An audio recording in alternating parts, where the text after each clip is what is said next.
स्वागत है आप सभी का। आप देख रहे हैं पहाड़ प्रभात। मैं हूं आपके साथ जया मिश्रा। बुलेटिन की शुरुआत करेंगे। बीजेपी और कांग्रेस में सियासी घमासान जारी है। एक दूसरे पर आरोप प्रत्यारोप का दौर भी तेज हो चुका है। कांग्रेस पार्टी ने फिर बड़ा दांव खेला है। 7 से 8 बीजेपी विधायक कांग्रेस के संपर्क में जल्द ही शामिल होंगे, इस बात का खुलासा किया गया है। कौन कौन से विधायक कांग्रेस के संपर्क में हैं, ये भी हम आपको बताएंगे। लेकिन बड़ा दावा कांग्रेस की तरफ से कि बीजेपी के कई ऐसे नेता हैं जो कि कांग्रेस के संपर्क में हैं। एक दूसरे पर आरोप प्रत्यारोप का दौर लगातार देखने को मिल रहा है और इसी कड़ी में कांग्रेस पार्टी ने एक बार फिर से बड़ा दावा किया है। कांग्रेस का यह दावा है कि 7 से 8 बीजेपी के विधायक कांग्रेस के संपर्क में हैं। जल्द ही वो कांग्रेस की सदस्यता भी ग्रहण करेंगे। और चलिए अब हम आपको बताएंगे कि कौन कौन से नेताओं को लेकर कांग्रेस दावा कर रही है।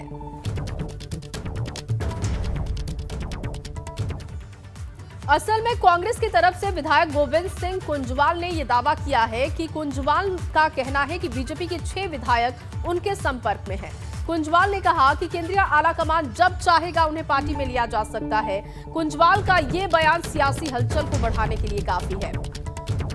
तो पूर्व विधानसभा अध्यक्ष गोविंद सिंह कुंजवाल, जिन्होंने ये बड़ा दावा किया है, हाई कमान की हरी झंडी मिलते ही ज्वाइन करेंगे कांग्रेस। आपके हरिद्वार जनपद में और रुड़की महानगर में कांग्रेस का परचम लहराएगा। कांग्रेस के विधायक जीतेंगे। मेरे संपर्क में तो 6 विधायक थे, आज भी हैं और मैंने ऊपर कहा भी है और जब वो चाहेंगे लेना तो ले सकते। और चलिए इस बीच आपको देहरादून से एक बड़ी जानकारी दे। कांग्रेस नेताओं को दिल्ली का बुलावा आया है। 26 अक्टूबर को यानी कि कल दिल्ली पहुंचेंगे कांग्रेस के कई वरिष्ठ नेता। सोनिया गांधी से उनकी मुलाकात होगी। प्रदेश अध्यक्ष गणेश गोदियाल को बुलावा आया है। हरीश रावत भी दिल्ली जाएंगे। प्रीतम सिंह, प्रदेश प्रभारी देवेंद्र यादव भी दिल्ली पहुंचेंगे। चुनावों के मद्देनजर कोई खास रणनीति तैयार की जा सकती है। प्रदेश में आई आपदा के हालातों की भी जानकारी सोनिया गांधी को दी जाएगी। तो 26 अक्टूबर को दिल्ली बुलावा है। कांग्रेस के बड़े नेताओं को दिल्ली बुलाया गया है। चुनावों के मद्देनजर भी ये मुलाकात बेहद अहम होगी क्योंकि चुनाव बेहद पास है और ऐसे में सोनिया गांधी के साथ बैठकर ये तमाम बड़े नेता रणनीति तैयार करेंगे। और इस वक्त देवभूमि में जो आपदा आई है उसको लेकर भी सोनिया गांधी से बातचीत की जाएगी और उन्हें हालातों के बारे में बताया जाएगा। पंकज राणा मेरे सहयोगी इस वक्त मौजूद हैं ज्यादा जानकारी के साथ। पंकज, लगातार कांग्रेस में हम हलचल देख रहे हैं, लेकिन इसी बीच जानकारी है कि कांग्रेस के बड़े नेताओं को दिल्ली बुलाया गया है। सोनिया गांधी से मुलाकात उनकी होने वाली है। क्या इसके मायने हैं? किन किन मुद्दों पर बात हो सकती है सोनिया गांधी से? जय, देखिए 2 महत्वपूर्ण बातें हैं इसमें। पहला ये कि क्योंकि प्रदेश में जो अभी आपदा आई थी उसके बारे में केंद्रीय हाईकमान को कांग्रेस के तमाम नेता जानकारी देंगे कि जो सरकार है वो किस तरह से इसमें काम कर रही है।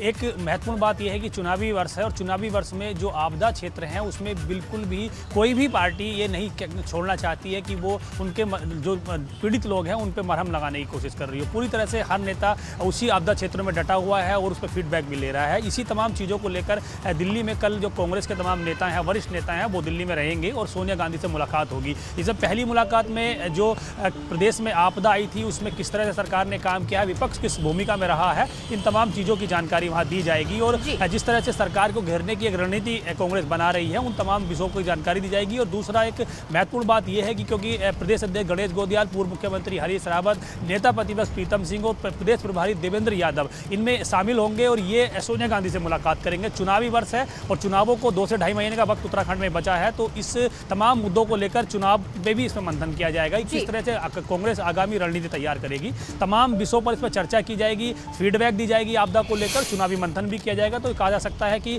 कांग्रेस पूरी तरह से अब चुनावी मूड में है। अपने केंद्रीय हाईकमान से मिलकर तमाम फीडबैक वो दे रहे हैं यहाँ की आपदा को लेकर, उससे संबंधित, और उसके बाद चुनावी रणनीति है उस पर भी चर्चा कर रहे हैं। तो खास रणनीति बनाई जा सकती है। इसमें कुछ दिशा निर्देश भी सोनिया गांधी की ओर से दिए जा सकते हैं कि किस तरह से कांग्रेस उत्तराखंड में आगामी दिनों में मैदान में रहे। और कांग्रेस ने ये बड़ा दावा किया है कि बीजेपी के 7 से 8 ऐसे विधायक हैं जो कि उनके संपर्क में हैं। क्या इसको लेकर भी चर्चा हो सकती है सोनिया गांधी से? कोई इस तरीके की भी हलचल है क्या? बिल्कुल निश्चित, आपने बहुत महत्वपूर्ण बात कही है। इस संबंध में भी कांग्रेस के तमाम नेता सोनिया गांधी से बातचीत करेंगे, क्योंकि पिछले दौरान से जिस तरह से उत्तराखंड की राजनीति में थोड़ा बदलाव आया है, जिस तरह से हरक सिंह रावत और हरीश रावत की नज़दीकियाँ बनी हैं और गोविंद सिंह कुजवाल जो कांग्रेस के वरिष्ठ नेता हैं कुमाऊं के, उन्होंने दावा किया है और संगठन के भी कई नेता ये दावा कर रहे हैं कि उनके संपर्क में 7 से भाजपा के विधायक हैं। वो ऐसे विधायक हैं, मूल रूप से वो कांग्रेस भाजपा के ही विधायक हैं। वो ऐसे हैं जो भाजपा की रणनीति से, भाजपा के तमाम कामों से नाराज हैं, जिनकी पिछली सरकार के दौरान बिल्कुल सुनी नहीं गई, उनकी नाराजगी को दूर करने की कोशिश नहीं की। तो वो तमाम विधायक भाजपा कांग्रेस के संपर्क में है और जल्द ही वो कांग्रेस का दामन थाम सकते हैं। तो ये चर्चा भी कांग्रेस के तमाम नेता सोनिया गांधी से कर सकते हैं और आगामी दिनों में कुछ बड़ा फेरबदल उत्तराखंड में हो सकता है। बिल्कुल पंकज, यानी कि आपके लिहाज से भी 3 बड़े मुद्दे हैं, जिनमें एक तो दावा किया जा रहा है कि बीजेपी के जो बड़े विधायक हैं वो कांग्रेस में शामिल हो सकते हैं। इसको लेकर सोनिया गांधी से बात होगी, आपदा को लेकर और चुनाव को लेकर रणनीति क्या है, इसको लेकर चर्चा की जाएगी कल। पंकज, आप हमारे साथ बने रहिए, आगे भी आपसे अपडेट लेंगे। और इस बीच अपने दर्शकों को एक और बड़ी जानकारी देहरादून से दे। हरीश रावत आपदा को लेकर प्रेस कॉन्फ्रेंस करेंगे। आज कांग्रेस प्रदेश कार्यालय में प्रेस कॉन्फ्रेंस हरीश रावत करने जा रहे हैं। आपदा को लेकर स्थलीय निरीक्षण जब करके वो आए हैं, तो अब वो प्रेस कॉन्फ्रेंस करेंगे। जमीनी हालात क्या है, सरकार के कामकाज क्या है, उसको लेकर वो बात करेंगे।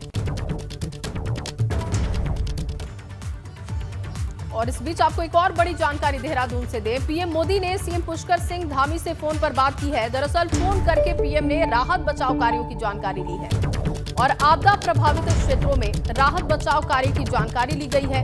सीएम ने प्रधानमंत्री को पुनर्निर्माण कामों के बारे में भी बताया है।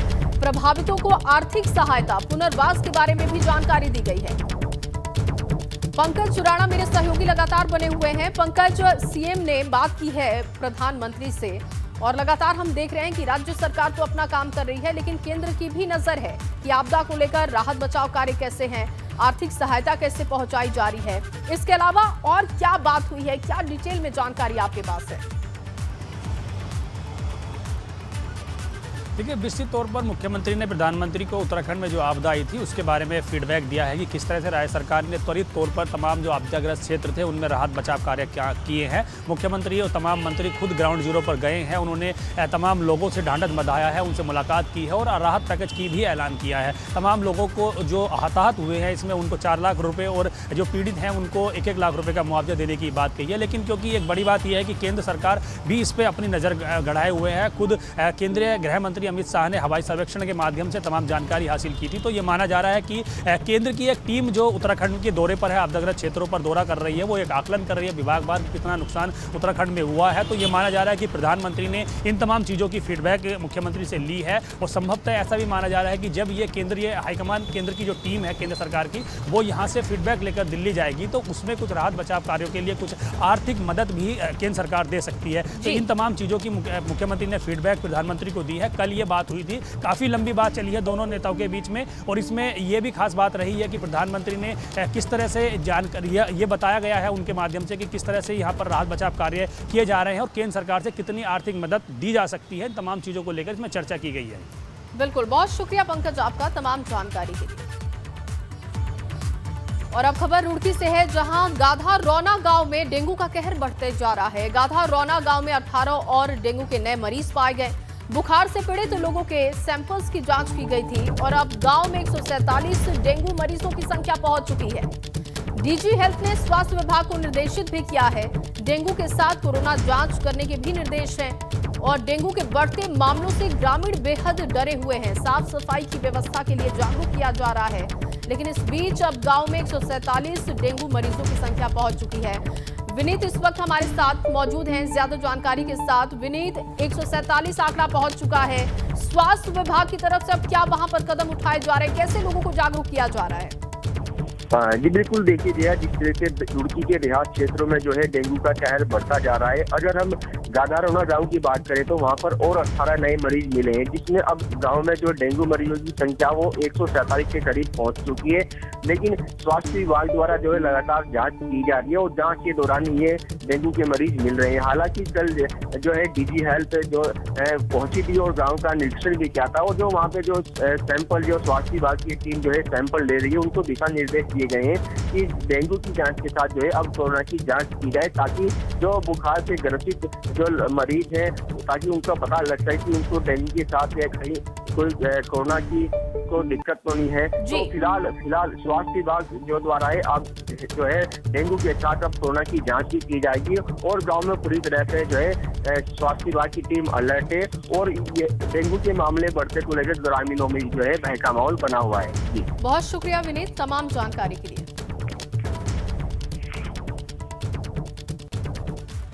आगे बढ़ेंगे और अब खबर देहरादून से है, जहां बीजेपी सांसद संजीव बालियान सीएम धामी से मिले और दोनों ने एक दूसरे से शिष्टाचार मुलाकात की है। प्रदेश के राजनीतिक मुद्दों पर चर्चा की गई है। बड़ी खबर इस वक्त आपको दे रहे हैं। बीजेपी सांसद संजीव बालियान सीएम धामी से मुलाकात करने के लिए पहुंचे थे, उस वक्त की ये तस्वीरें आप देख रहे हैं। आगे बढ़ेंगे और अब बात उत्तरकाशी की, जहां गंगोत्री धाम में सीजन की दूसरी बर्फबारी हुई है। 3000 मीटर से अधिक ऊंचाई वाले इलाकों में बर्फबारी हुई और अब बर्फबारी से पहाड़ियां ढक चुकी हैं। बर्फबारी के बाद आज सुबह से ही गंगोत्री धाम में मौसम साफ हो चुका है। दो तस्वीरें आप देख रहे हैं, एक्सक्लूसिव तस्वीरें इस वक्त आप देख रहे हैं। सीजन की ये दूसरी बर्फबारी है, बर्फ से पहाड़ियां ढक चुकी हैं। सुंदर नजारा है इस वक्त उत्तरकाशी में, वो दो तस्वीरें हम आपको दिखा रहे हैं। वहीं केदारनाथ धाम में हो रही जबरदस्त बर्फबारी ने ठंड बढ़ा दी है। बर्फबारी के बीच कल 10,064 श्रद्धालु बाबा के दर्शन के लिए पहुंचे। बर्फबारी ने तीर्थ यात्रियों की परेशानी बढ़ाई है। आपको बताएं कि इस सीजन में धाम में ये दूसरी बर्फबारी हुई और इसी बीच अब तक 1,64,402 श्रद्धालुओं ने बाबा के दर्शन भी कर लिए हैं।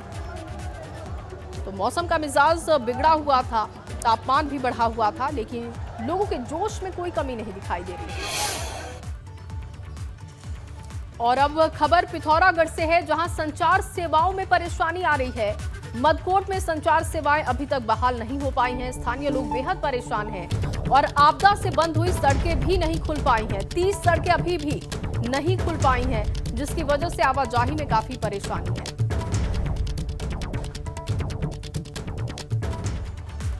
वहीं देहरादून में रविवार को हुई बारिश ने ठंड बढ़ा दी है। कुछ ही घंटों की बारिश ने तापमान में गिरावट ला दी और आज भी मौसम विभाग की ओलावृष्टि के साथ हल्की से मध्यम बारिश की चेतावनी जारी की गई है। तो आज भी मौसम का मिजाज बिगड़ा रहेगा, इस तरीके का अनुमान है।